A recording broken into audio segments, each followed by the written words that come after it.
네, 안녕하세요. 진사로입니다. 2026 수능 대비 한국사 3등급 맞춤형 개념 강의 드디어 마지막 강의까지 왔습니다. 자, 마지막 14번째 시간은 6월 민주항쟁 이후의 일, 그리고 남북 화해협력을 위한 노력에 대해서 함께 공부해 보도록 하겠습니다. 자, 먼저 6월 민주항쟁입니다. 요거는 전두환 정부 때 있었던 민주화 운동이에요. 전두환 정부. 이제 1987년이기 때문에 전두환 정부 말기라고 보시면 되겠습니다. 자, 배경으로는 이 전두환 정부의 강압적 통치, 지난 시간에 삼천 교육대라든지 언론 탄압, 이런 건 이제 말씀드렸죠. 그 다음에 또 한 가지 중요한 배경이 당시 시민들의 민주화 요구였어요. 이때 민주화의 주요 내용은 뭐냐면 직선제로의 개헌이에요. 그러니까 대통령을 우리 손으로 뽑겠다. 이런 뜻입니다. 이런 요구사항이 있었다는 거죠. 자, 그래서 이제 이 민주항쟁에 관련된 경과를 보면 먼저 87년 1월에 박종철 학생에 대한 고문치사 사건이 있었어요. 그리고 4.13 호원 조치가 발표됩니다. 자, 이 박종철 학생 고문치사는 이제 뭐 탁하고 치니 억하고 죽었다라고 뉴스에서 보도를 하게 만들었다라는 거죠. 실제로는 과도한 고문 때문에 이 박종철 학생이 이제 안타깝게 목숨을 잃었던 일이고요. 그 다음에 이 4.13 호원 조치라는 거는 이 호원이라는 게 헌법을 지키겠다라는 뜻이에요. 근데 이 헌법을 지키는데 무슨 헌법이냐? 그게 이제 간선제로 뽑는 헌법. 이 간선제를 그대로 하겠다라는 뜻입니다. 그러니까 이제 지난 시간에 말씀드린 게 전두환 정부는 그 대통령 선거인단에 의한 간선제 선거였어요. 일명 체육관 선거. 그래서 이 체육관 선거를 그대로 계속하겠다. 이런 조치라는 겁니다. 이걸 발표하니까 당시에 직선제로 개헌해라라고 요구하던 이제 이 시민들이 당연히 이제 항쟁을 해야겠다라고 생각을 했겠죠. 그래서 대학생들을 중심으로 해서 먼저 호원에 대한 반대 시위가 나오게 돼요. 근데 이 시위 과정 중에서 연세대학교의 이한열 학생이 이제 최루탄에 맞게 됩니다. 이제 나중에 돌아가시게 되죠. 그러니까 이 사건이 보도가 되면서 60 국민대회 등 이제 이 시위가 전국적으로 확산이 돼요. 그래서 이렇게 국민들이 들고 일어나서 시위를 벌이니까 이제 국민을 이기는 정부는 없죠. 그러니까 결국은 정부에서 6.29 민주화 선언을 발표하게 됩니다. 이걸 직접 발표하신 분은 당시에 여당 대표였던 노태우 여당 대표, 요 분이 발표를 하셨어요. 그래서 이제 6.29 민주화 선언이 발표가 되는데 그 내용 중에 이제 가장 중요한 건 대통령 직선제로 개헌해달라는 국민들의 요구를 받아들이겠습니다라는 거예요. 그래서 이제 실제로 그 뒤에 개헌이 이루어집니다. 이게 이제 현대사에서 보면 9번이 이루어진 그 9차 개헌이에요. 9번째 개헌입니다. 이때 이제 개헌은 이제 당시 국민들의 요구대로 직선제로 이제 바뀌게 돼요. 이제 대통령의 제도는 5년 단임. 그러니까 임기가 5년이고 단 한 번만 할 수 있게끔 이렇게 되는 직선제로 이제 이렇게 헌법이 바뀌게 됩니다. 이게 지금까지도 이어져 오고 있는 대통령의 임기 관련된 체계예요. 그러니까 현재도 대통령은 단 한 번만 이제 역임을 할 수가 있고 임기는 5년이다라는 겁니다. 자, 이후 정부에 대한 주요 업적들을 좀 볼게요. 먼저 이게 9차 개헌이 이루어진 다음에 나오게 된 정부가 바로 노태우 정부입니다. 이 노태우 정부는 북방 외교를 실천했어요. 여기서 말하는 북방이라는 게 이제 소련 쪽이나 뭐 이제 중국이나 이런 그 바로 북쪽의 나라들도 되겠지만 공산권 국가가 많이 있었어요. 그러니까 특히나 이제 동유럽 지역 쪽에 뭐 헝가리라든지 뭐 유고슬라비아, 뭐 아니면 체코, 슬로바키아 이런 나라들 이제 이 나라들하고 이제 외교 관계를 수립을 했고요. 그 다음에 5.18 민주화 운동에 대한 진상 규명이 이 정부 시기에 이루어집니다.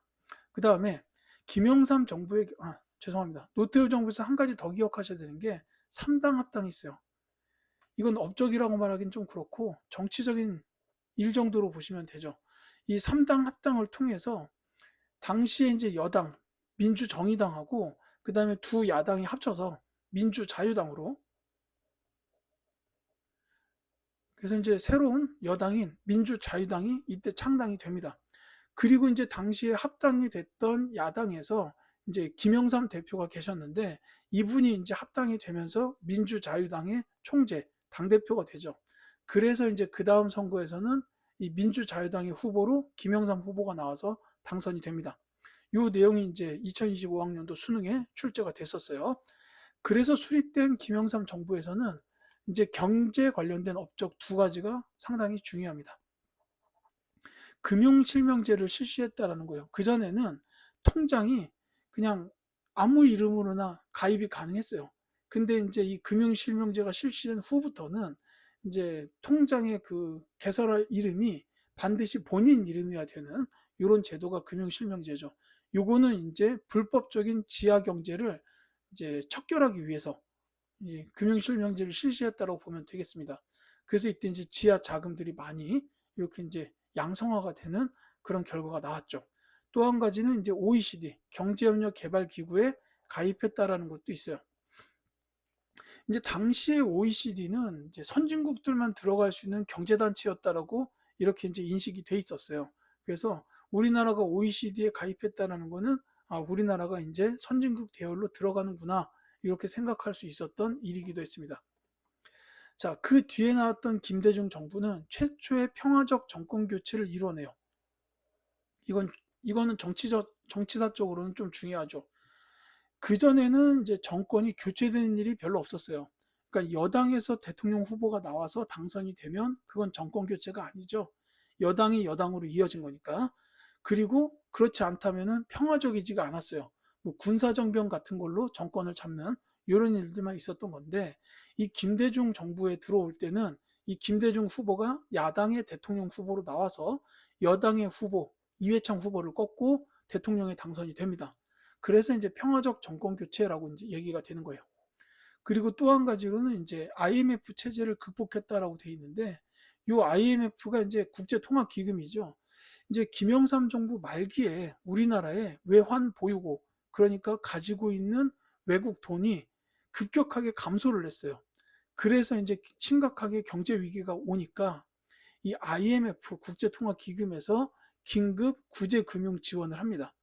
그러니까 이제 급하게 돈을 왕창 빌려준 거예요. 그래서 외환 보유고를 높이게 되죠. 다만 이제 IMF에서 돈을 빌려줬으니까 우리나라는 이제 IMF의 요구사항을 따라야 되는 입장이 됐습니다. 이쯤에 정부가 이제 김대중 정부로 바뀌었어요. 그래서 이제 김대중 정부는 구성되자마자 IMF의 요구사항을 받아들여서 몇 가지 이제 개혁 정책을 단행을 했습니다. 이제 대표적으로 노동시장의 유연성 증대 해가지고 이제 그 당시 그 전까지만 해도 비정규직이라는 개념 자체가 없었어요. 근데 이제 김대중 정부 들어서면서 이제 비정규직이 처음으로 생기게 됩니다. 계약직 개념이죠. 그래서 이제 노동시장의 유연성이 증대가 되는 뭐 이런 일들이 있었고 한편으로 이제 당시에 국민들은 이제 금모으기 운동을 벌였어요. 뭐 금반지 빼고 뭐 금목걸이 내고 막 이래가지고 그 금을 팔아서 이걸 가지고 달러를 벌어와라. 이제 이렇게 해서 외환 보유고를 채우게 되는 이런 일까지 이어지게 됩니다. 그래서 이 당시에 국민들은 굉장히 살기 힘든 와중에도 많은 노력을 하셨어요. 그래서 이제 당시에 다른 선진국들은 저 대한민국의 IMF 체제는 2, 30년은 갈 거다라고 예상을 했지만 실제로 이 IMF 체제를 극복한 거는 김대중 정부 임기 때 있었습니다. 그러니까 5년 만에 극복이 된 거예요. 당시 국민들이 정말 힘들게 사셨고 대단하셨다는 요 점을 좀 기억해 주시기 바랍니다. 그리고 다음에 나온 정부는 노무현 정부죠. 사실 김대중 정부에서 노무현 정부로 이동한 거는 이거는 이제 정권 교체가 아니에요. 왜냐하면 이 노무현 당시의 대통령 후보는 김대중 대통령이 계셨던 그 여당에서 나온 후보이기 때문에 이것도 정권 교체는 아닙니다. 그리고 사실 한국사 시험에서 아직까지는 노무현 정부 이후는 나온 적이 없어요. 그래서 이제 참고 정도로 말씀을 드리는 겁니다. 이 노무현 정부의 경우에는 호주제를 폐지해요. 지금 아마 강의 듣는 학생들은 잘 모르실 수도 있는데 이 전에는 호적 등본이라는 게 있어요. 근데 그게 요새는 가족관계 증명서로 바뀌어 있죠. 그 동단위의 행정복지센터 이런 데 가면 끊을 수 있는 요 가족관계 증명서가 그전에는 호적 등본이었어요. 그러니까 그거는 호주제 때문에 이제 끊을 수 있었던 서류입니다. 이 호주제라는 거는 이제 집의 주인, 뭐 이걸 기준으로 한 제도죠. 근데 이제 그 집 단위를 폐지하고 가족 단위로 이렇게 이제 넘어가게 했던 이 제도가 바로 이제 호주제 폐지라고 보면 되겠어요. 그 다음에 또 한 가지가 이제 과거사 정리 사업을 추진했다. 뭐 이런 것도 있죠. 이와 유사한 게 이제 김영삼 정부 때 역사 바로 세우기 해가지고 뭐 조선 총독부 건물을 철거했다든지 이런 건 이제 김영삼 정부 때 있었던 일이에요. 자, 정부는 주로 여기까지 말씀을 드리고 이제 남은 내용은 남북의 화해와 협력을 위한 노력이에요. 이게 이제 간단히 말하면 통일 정책 정도로 보시면 되겠습니다. 1945년 9월에 북한이 이제 그 정부를 수립하면서 조선민주주의 인민공화국이 되죠. 그리고 이제 거기에 그 수장은 그 계속해서 세습 체계로 지금까지 이어지고 있습니다. 처음에 이제 인민위원회에 있었던 김일성이 그 조선민주주의 인민공화국의 주석이었다가 이제 이게 나중에 국방위원장 체계로 바뀌면서 김정일로 이제 권력이 세습이 돼요. 그리고 지금은 김정은 그 제1위원장이라고 부르죠. 뭐 이름이 중요한 게 아니라 어쨌든 김일성, 김정일, 김정은 이렇게 이제 권력이 계속하여 세습되고 있다. 이렇게 보시면 되겠고요. 이제 남북 화해협력 정책을 이제 좀 살펴볼게요. 제일 먼저 이거에 관한 정책이 실현된 때는 바로 박정희 정부 때입니다. 뭐 지금 뭐 정치에서 뭐 종북 좌파 뭐 이런 얘기를 하지만 이게 이제 그 뭐 좌익 세력 쪽에서만 그 남북 통일 뭐 이런 걸 한 거는 절대 아니에요. 이 통일 관련된 내용이 이제 정책이 최초로 시작된 거는 분명히 그 보수 쪽 우파라고 할 수 있는 박정희 정부 때부터입니다. 이 박정희 정부 때 이제 7.4 남북 공동성명을 이제 동시에 발표를 하면서 이제 통일 관련된 이제 첫걸음이 내디뎌져요. 이때 이제 발표된 성명문으로 보자면 자주, 평화, 민족 대단결의 원칙으로 통일을 향해 나아가자. 이제 이렇게 이제 발표를 했던 겁니다. 이때 이 성명을 채택하기 위해서 그 대한민국의 중앙정보부장이었던 이우락이 이제 북한에 가가지고 김일성을 만났어요. 물론 이 당시에 그 이우락 그분도 이제 뭐 주머니에 청산가리를 넣고 갔다라고 나중에 증언할 정도로 이제 독한 마음을 먹고 이제 이러고 가셨던 것 같아요. 근데 이제 어쨌든 이제 이 공동 성명이 채택이 되면서 통일에 대한 의미 있는 발걸음이 시작됐다. 이렇게 볼 수 있습니다.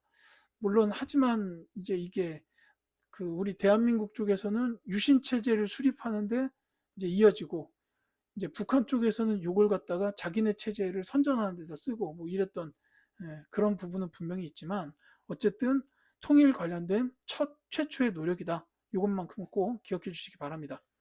자, 전두환 정부 때는 남북한 이산가족 상봉이 이루어져요. 이게 그 남북한의 적십자사에서부터 논의됐던 게 정부 차원으로 확장되면서 남북한 이산가족이 상봉하는 이런 일이 있었다는 거고, 그 다음에 이제 이 화해협력 정책에 관해서 자주 출제되는 정부 중에 하나가 바로 노태우 정부입니다. 자, 이 노태우 정부는 북방외교 추진했다라고 했죠. 예, 그런 것처럼 막 공산권 국가들과 교류를 활성화했어요.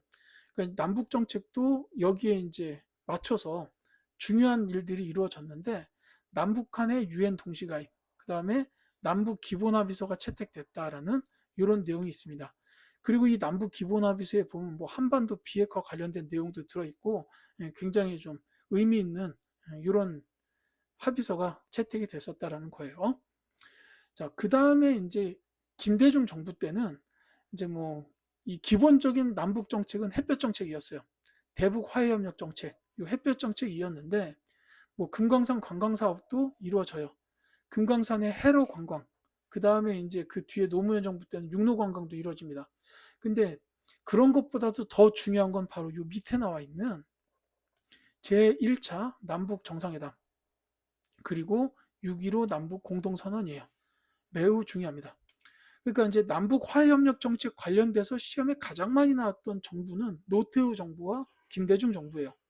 특히 이 김대중 정부의 이 1차 남북 정상회담은 어느 날 갑자기 뉴스 속보가 떠가지고 지금 뭐 김대중 대통령이 평양에 김정일을 만나러 간다 해가지고 조금 있으면 평양의 공항에 도착할 것이다 해가지고 막 나오는 거예요. 그러더니 이제 평양에 도착해가지고 김대중 대통령과 김정일이 서로 환히 웃으면서 악수를 하는 그 장면을 보고 정말로 저는 그 뭔가 모를 그런 감동을 느꼈어요. 예, 그게 이제 1차 남북 정상회담이었고 그때 이제 김대중 대통령이 2박 3일 동안 평양에 머무면서 6.15 남북 공동선언까지 나오게 됐습니다.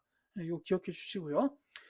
그 뒤에 이제 노무현 정부도 그 정책을 그대로 계승을 했어요. 시험에는 아직 나온 적 없다 그랬죠. 이 노무현 정부도 그 2차 남북 정상회담을 벌입니다. 역시 평양 가서 김정일 만났고요. 그 다음에 이때는 14 남북 공동선언을 채택해서 발표했다. 이런 일이 있었다는 겁니다. 예, 이 정도로 말씀드릴게요. 자, 오늘 배웠던 내용 중에서 이제 몇 가지 정리를 하겠습니다. 6월 민주항쟁은 1987년에 있었다 그랬는데 이제 직접적인 원인은 국민들이 민주화, 즉 대통령의 직선제를 요구했던 게 있었고 그 다음에 이제 박종철 학생에 대한 고문치사 사건이나 4.13 호원조치 반대 시위가 있었는데 이 과정에서 이한열 학생이 피격당하는 사건이 발생을 하면서 이 민주항쟁이 전국적인 시위로 확산이 되었다고 했죠. 그래서 그 결과 6.29 민주화 선언이 발표가 됐다라고 했습니다. 요거는 이제 현재까지의 제도인 대통령의 5년 단임 그리고 직선제 요 제도가 이때 만들어졌다라고 이제 기억해 주시기 바랍니다. 요 6월 민주항쟁은 지난 시간에도 말씀드렸듯이 현대사의 3대 민주화 운동 중 하나입니다. 기억해 주세요. 그 다음에 이제 각 정부에 대한 주요 업적 및 남북 통일 관련 정책까지 이렇게 이제 정리해서 말씀드릴게요. 이제 박정희 정부의 경우에는 이제 뭐 업적 같은 건 지난 시간에 말씀드렸죠. 뭐 경부 고속국도 건설이나 경제개발 5개년 계획 이런 게 있다라고 말씀드렸고 이제 박정희 정부의 통일 관련 정책으로서는 7.4 남북 공동성명 있다. 이때 원칙은 자주적, 평화적인 민족 대단결의 원칙으로 이제 통일을 향해 나아가자 이렇게 이제 했다고 말씀드렸습니다. 그 다음에 이제 노태우 정부는 조금 중요하다고 했죠.